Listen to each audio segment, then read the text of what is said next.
dito sa aking YouTube channel, okay? So ngayong araw na to guys ay meron na naman akong ginawa na libro at ito yung dati namin na client na nagpapagawa sa amin. So nagpagawa na naman sila ng libro at kakatapos ko lang siyang gawin. Okay. Purin nyo na lang guys yung libro na ginawa ko. So ito siya. Yes, ayan. So meron na naman akong gagawin ngayon. At ito ay kakatapos lang ma-print. Okay, so ang order nito ngayon ay nasa 30 lang.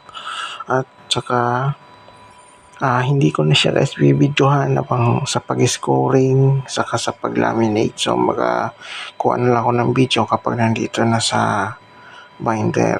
Okay? So ngayon ay ipiprint ko naman pala yung cover. So kakatapos ko lang sa pag-laminate saka sa pag-scoring.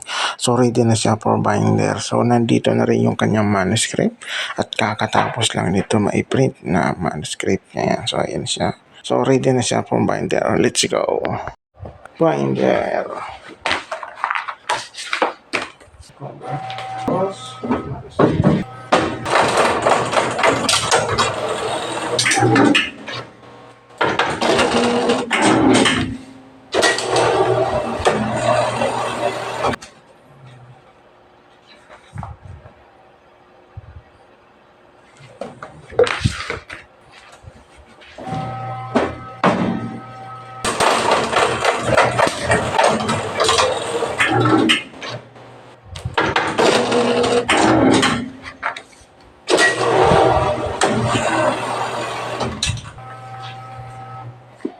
Yan na siya guys. Yan. So ngayon, kakat ko na siya dahil tapos na ako dito sa binder. Let's go.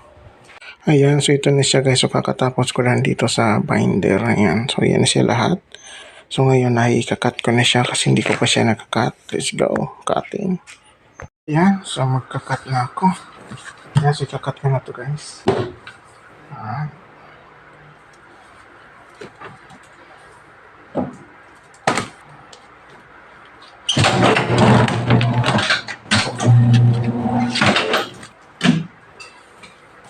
So, ayan siya.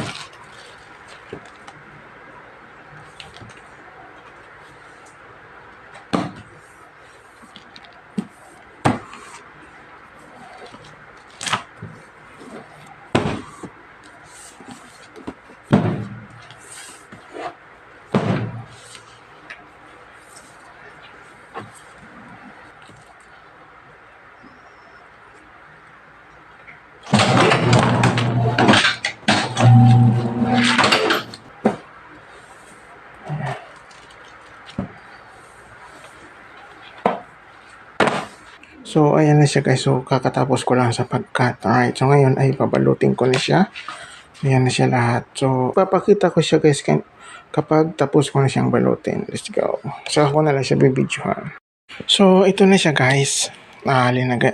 Kakatapos ko lang siyang balutin isa-isa. Ayan. So, ilalagay ko siya ngayon dito na sa box kasi nawala na kaming straw. Naubos na yung pangtali namin. Kaya, ilalagay ko na lang siya dito sa box ng papel. Ayan, so ito na. Siguro ko to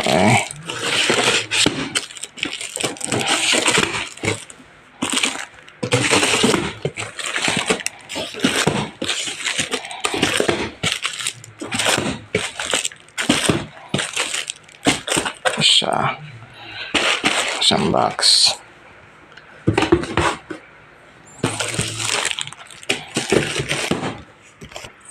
So, ayan na siya guys. So, bali, 4 na box. 1, 2, 3, 4. Alright, so yung pang 4, kulang ng isa para, alam mo na, okay? So, dadali namin to doon sa tindahan kasi doon na lang siya kukunin sa tindahan mamaya. Okay? Sa tindahan at nandito na yung box guys. Ayan o. So, ito na lang to kukunin sa tindahan. So, dito ko na rin tatapusin tong video guys.